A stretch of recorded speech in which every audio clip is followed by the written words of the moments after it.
Hello, Oregonians, and welcome to Life and Legislation with Lucetta. If you've ever wanted to get to know your politicians personally or understand what it is they are actually doing, then you're in the right place. I'm your podcast host, Jessica Campbell. I'm your State Representative for House District 24, Lucetta Elmer. This podcast is a place for you to get to know Representative Elmer, both personally and professionally. We want Oregonians to feel connected with and educated about their state politics. So we're so glad you've joined us on a fresh new podcast adventure as we cover all things about life and legislation. Hi, Oregonians, and welcome back to Life and Legislation with Lucetta. If you're new here, welcome. We're so glad you found us. And if you've been following for a while, you know that in our last episode, we gave you a very, very short one with just a little teaser with some information about all that's been going on in our state and a change of leadership. So now we get to come back and give you a little bit more detail, finally. So thank you, Representative Elmer, for being here and getting to go through all the changes in your life. Now, for anybody who's new to this is Life and Legislation with Lucetta. So we do cover both topics. We've talked about your grandkids, we've talked about you sleep training, we've talked about how you met your husband and all these fun things. And of course, we talk about your role as a state representative and what's going on in the state. This particular episode will be a little heavy on the legislation stuff. So before we dive into all these big topics, let's get a quick life update. So tell me something about your life this week. Yes, thank you, Jessica. Well, my second born daughter, Lily, I celebrated her 27th birthday. So that was fun. And we like to do birthdays big in the family. We start out with birthday breakfast and I decorate and it's a theme and it's all the things. And it doesn't matter if it's a Monday or a Friday. So that was super fun. And, I am really trying to hold on to those precious moments where I get to be a Gigi and I have my granddaughter and my grandson a little bit of time. Yesterday happened to be Tatum's Day. And so he and I were hanging out and it was beautiful. My favorite October weather where it's so sunny but kind of crisp. And so we were out walking in the stroller and I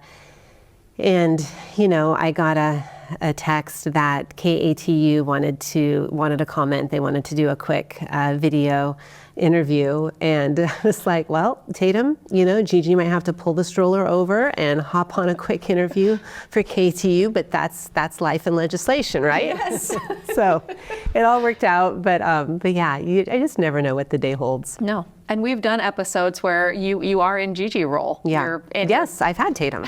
Yeah. Sitting I need to bring Lottie. Folding. Yes, Lottie needs to make an appearance. Yes. Okay. Well, I'll try to factor that in. We'll plan for that. Yeah. I love it.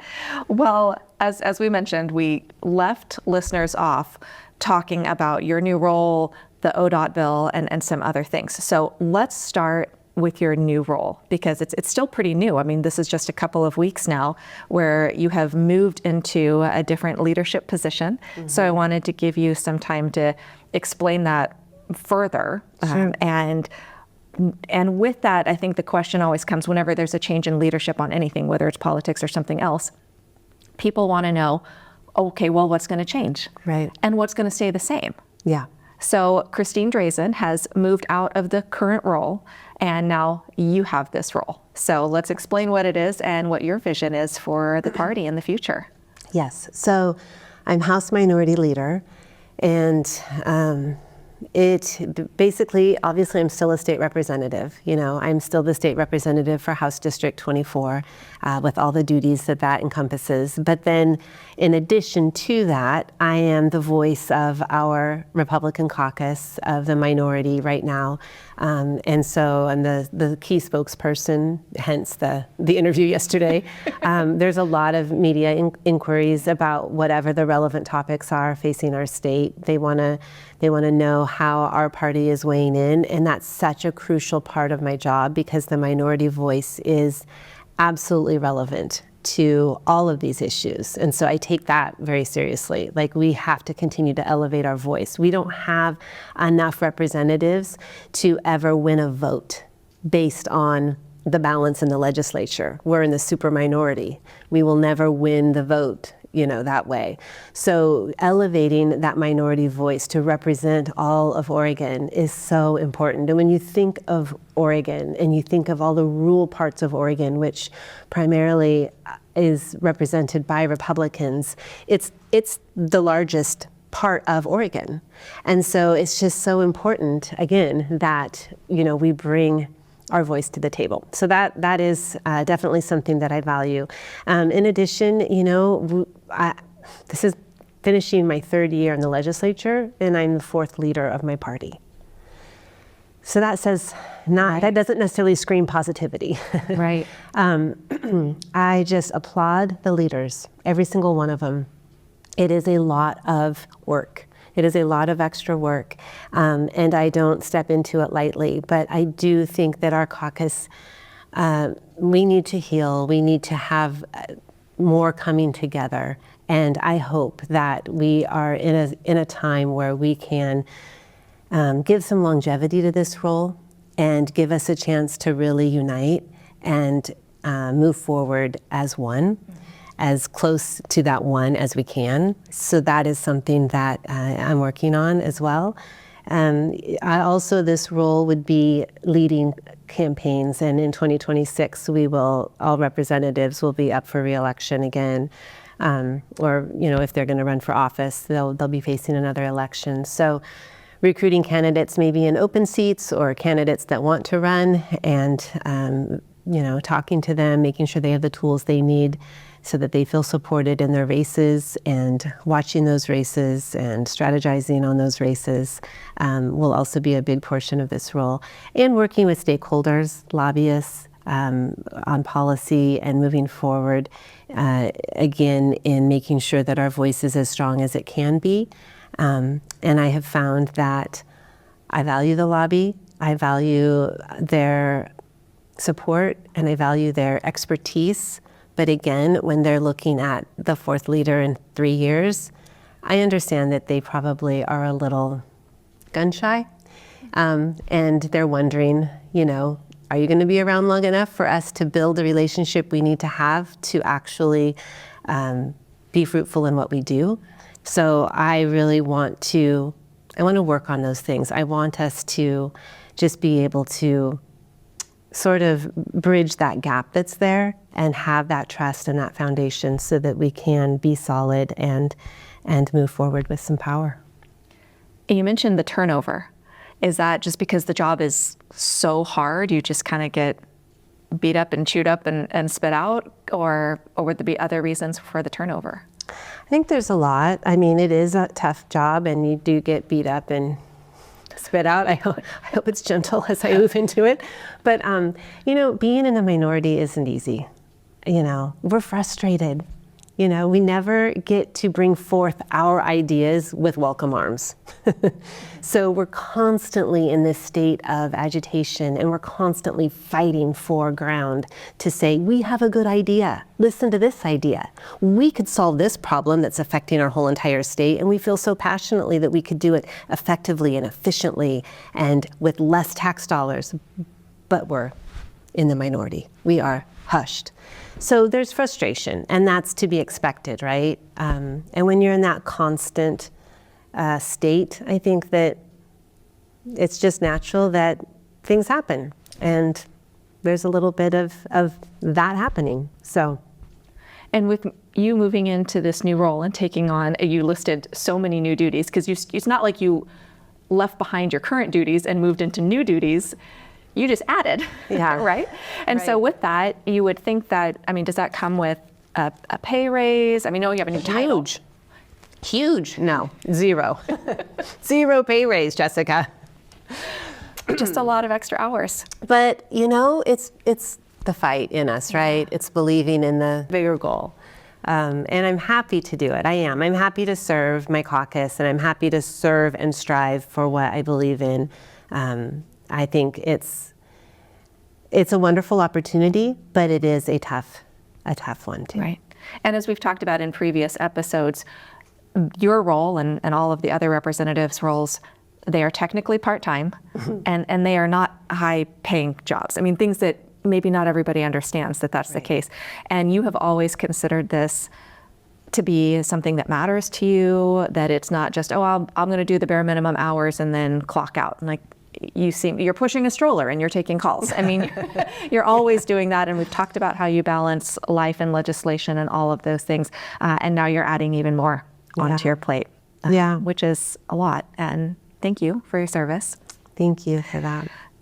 We were hoping to get a little update on kind of the big current topic of conversation, which was this ODOT bill and the tax package, and that it passed. But then you had mentioned that the Republican Party was putting together, and remind me of the term because we're learning all our new words here, right? Yes, referendum. And for anybody who doesn't know what that means, quick reminder, and then how does that work, and when can people start signing? Yes. So part of our beautiful democracy is that we have the option to always challenge something that the legislature passes. The majority party passed this tax bill for ODOT, and it was the governor's bill. So that happened in the special session. It was a very partisan vote. Not one Republican supported it. But it passed, and so like any other bill that passes, there's a 90-day period afterwards that we could try to collect enough signatures to put it on the ballot. So the ballot would be next November, then all of Oregon would be able to vote on this. It wouldn't be left up to the legislature to decide. All of Oregon would get to weigh in. And this one was so controversial that Oregon wants to weigh in. So it passed. As soon as it passed that day, a couple weeks ago when we had our ledge days, it had this, we had already passed it in the House earlier, but it passed to the Senate, so done. As soon as that happened, the 90-day ticker starts. Right. And does that take us, I'm trying to do the math, but kind of through the end of December? Correct. The governor also has 30 days to sign. So her 30 days also started, I believe it's working days, so it's a little more than just calendar days. She has the 30 days to sign. However, that's part of the 90 days we have to collect signatures, but we can't start collecting until she signs.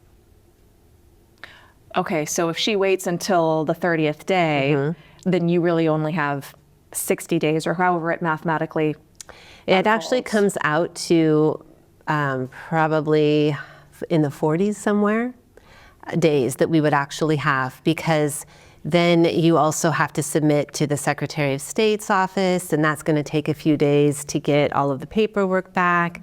Then we can go out and start. But you know what I think is, she declared this an emergency. She, the governor, she brought us back into a special session because this was needed so badly to protect jobs and make sure that we weren't going to have all these cuts in ODOT and that we were going to be able to maintain our roads and to do all of the things.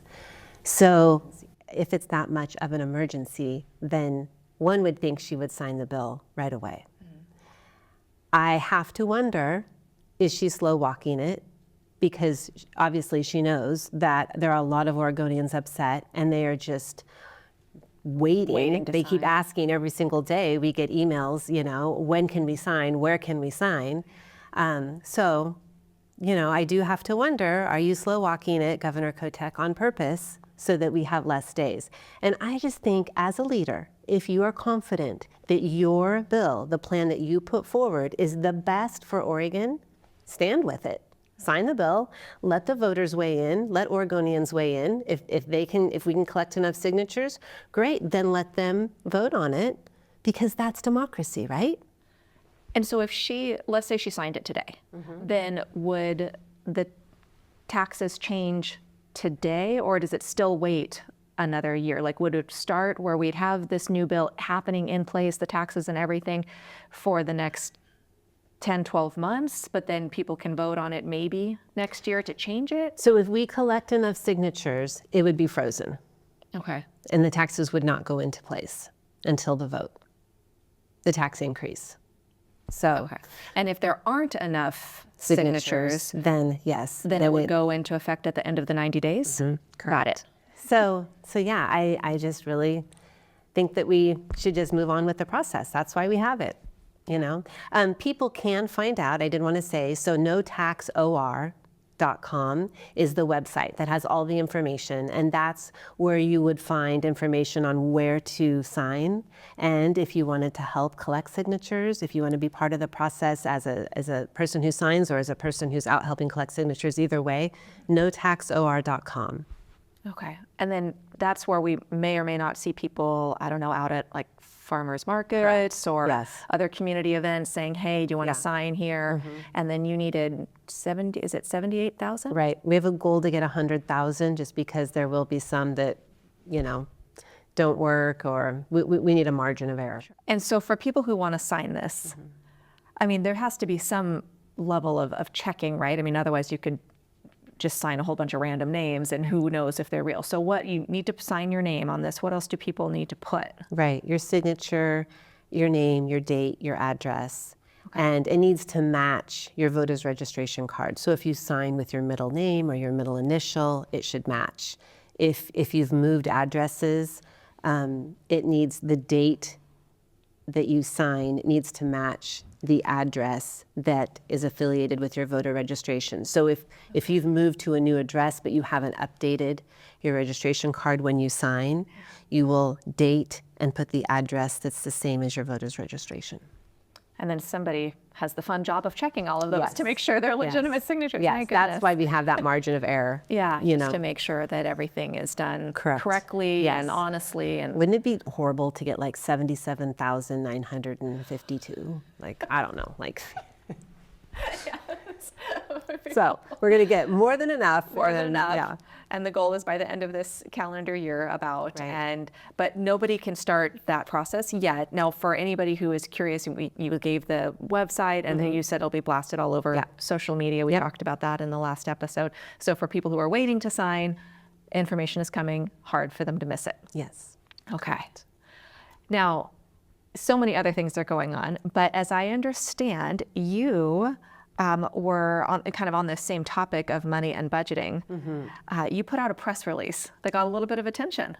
Yes, that one just went out recently, and it was around the numbers. It was around factual numbers of money that tax dollars that have been spent on healthcare for non-citizens in Oregon versus our tax dollars that were spent on Oregon State Police. And for the healthcare number, it was $1.3 billion. For Oregon State Police budget, I believe just over $700 million, be $717 million of our tax dollars. And so lots of Oregonians are asking about that. Well, this seems a little unsettling. Why in today's world, which I know last time we spoke about the violence and the protests that is happening up in Portland, and mostly that's being monitored by Portland Police Bureau, but the governor did have Oregon State Police go up to help. But just in general, why is our Oregon State Police budget so much less than our tax dollars that we're spending for non-citizens for their health care? And I have a lot of constituents that are frustrated with the healthcare system. It's expensive. Even those that pay insurance are still facing high bills, medical bills. And then you have someone who isn't a citizen and they are getting everything covered. Now, I want to break it down a little bit if that's okay. Yeah. So why am I saying non-citizens? What does that mean? Why aren't I saying illegals? It can be both, but it's a program called Healthy Oregon. And Healthy Oregon was created through a bill that passed in 2021 in the legislature. And it was to help people, non-citizens, who don't qualify, or who have the same parameters, but they're not they have the same parameters in their finances, so low income, that if they were citizens, they would qualify for Medicaid. But because they're not citizens, they don't qualify for Medicaid.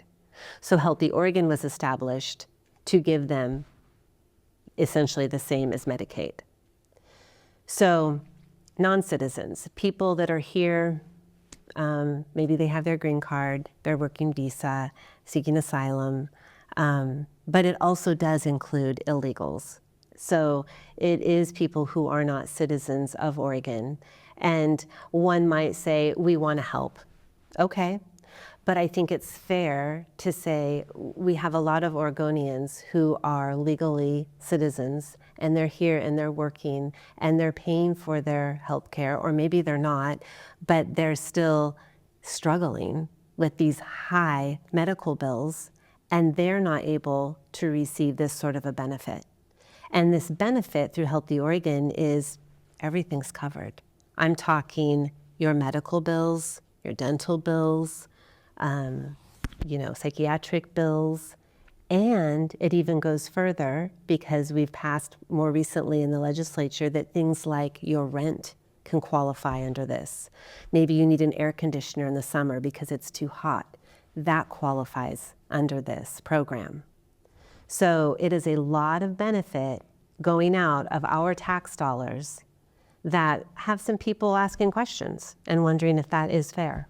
And so this was part of the press release that you put out. Correct. Kind of just breaking down the numbers, looking at a budget, right? I mean, we do this in our own personal homes, right? Okay, if I bring in this much money and I have this much to spend, where do I put my money, and which gets the most and which gets less, and so forth. And so you're just sort of putting this out on the table, saying, here's where the money is. Does it need to shift at all? Let's just pull back the curtain. Right. And then you get to do kind of an interview, right, because of this? Yeah, there's lots of interviews. So yeah. I did have Fox Nation reach out, and they want some comments on this as well. I just think that leads to the magnitude of this topic. I mean, it has a lot of people frustrated, and it also, I think, is what plays into the general public not feeling like they can trust government.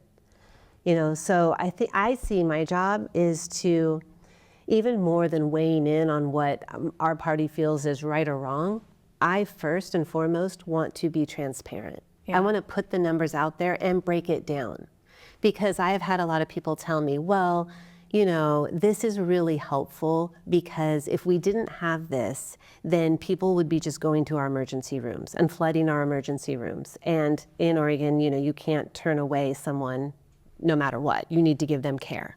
So that's more expensive. Obviously, it's more expensive to go to the emergency room than to do preventative care. True. However, you're not going to go to the emergency room for the dentist. You're not going to go to the emergency room for a whole host of these medical procedures that are covered. You're definitely not going to go to the emergency room to get rent assistance or a new air conditioner. So that's where I want to cast some light on what this really means. It's not as simple as, well, mathematically, this is saving money and helping hospitals because we're not flooding the ER room. There's a lot more going on here than that. Yeah.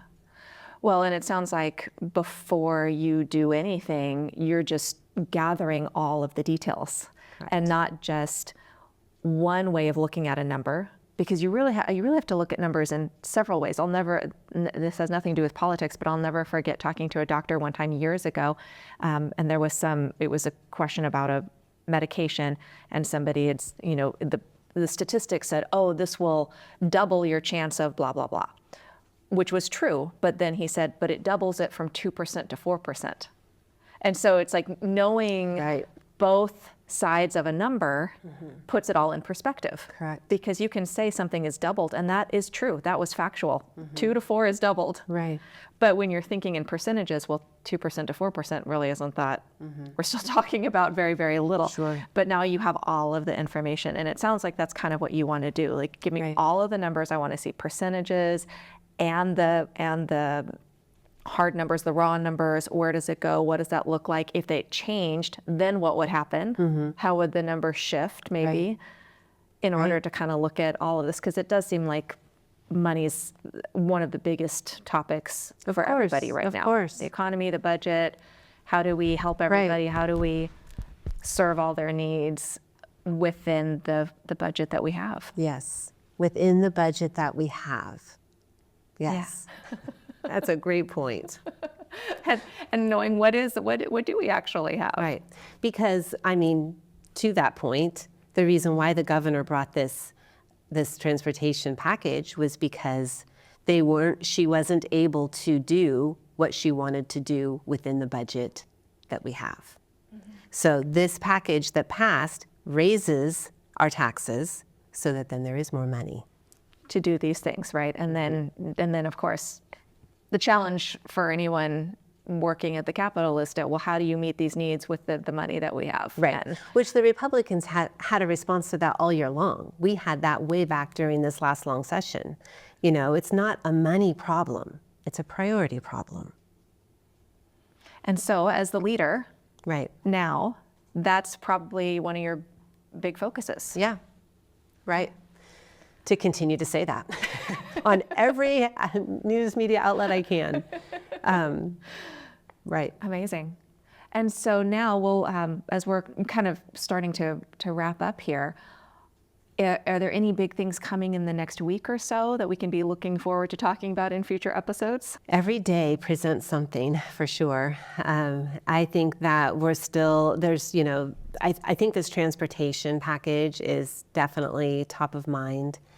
Just waiting on her to sign, and then it's going to be this mad fury of hustle to try to get all of the signatures. So that's definitely a big item right now. I think that there's still obviously a lot of news around Portland and ICE and the little war happening between our president and our governor. I think that will continue. The big beautiful bill that Trump passed, that is something that affects Oregon, and how we respond to that and how we handle that is something that definitely will be a big topic that we will, I'm sure we'll do a whole discuss. episode on that. Yes.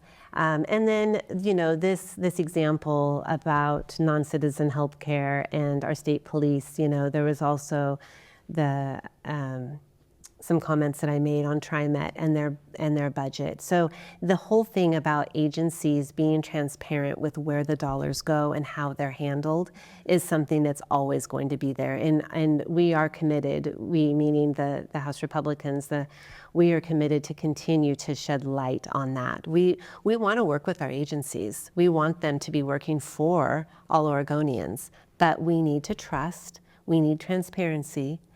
We need to know that, you know, the goals are being met in the most efficient way possible. Right. And as we get prepared for another episode coming up next week or so, I was thinking even locally, you know, we've kind of talked statewide and even nationwide, but locally there's a ballot, a measure that we get to vote on in November, and we can talk about that and whether or not that's a bond that's going to pass for McMinnville Recreation Center and aquatics and some of those things. So we will get to cover some more local things and just hear what that is like, because, and then as we move into your short session, which will be here before we know it, finding out what kind of bills are going to be put forth during that time, what does that look like? And then before you know it, it'll be a campaign season again, and there'll be all kinds of things to talk about on within a voter's pamphlet, right? Yes. So many things. So many things to cover. Yes. Yeah, this job definitely doesn't run out of things. No, you will not be bored. No. And I do think, you know, our hope with this and with your newsletter and everything else is just that people are getting information, and hopefully most people want to read information from both sides to say, hey, what are you saying? What are you saying? What's your solution? What's your solution? And make educated decisions. Correct. And as we've said before, we'll have in the episode notes all of the links. So if anyone wants to get connected with you on social media or follow your newsletter and so forth, that they can stay up to date that way as well. Yes, and that is important. I mean, you're going to see the most up-to-date things on my social medias, and I do have both Instagram and Facebook that have my personal and they have my political, and I try to steer people to the political, and I do try to keep them pretty separate. Right. But that's where you would see all of my press releases, and also Oregon House Republicans. You can follow on both platforms, and then there's X, newsletters. So yeah, trying to just get the word out and keep people educated. Right. Especially if all you hear is one clip. Right. If you hear just one clip from any side, any news, whatever, it's so worth digging, Right. and getting more information and finding the full context, finding the whole conversation, finding the whole press release, whatever it may be. Yeah. Yeah. Yes. Well, thank you for your You're time and this welcome. update. I feel like we could go on for so much longer on so many topics, but we'll come back next week for our next time. So listeners, Oregonians, thank you for joining us for this episode of Life and Legislation with Lucetta, and we hope you come back and join us next week.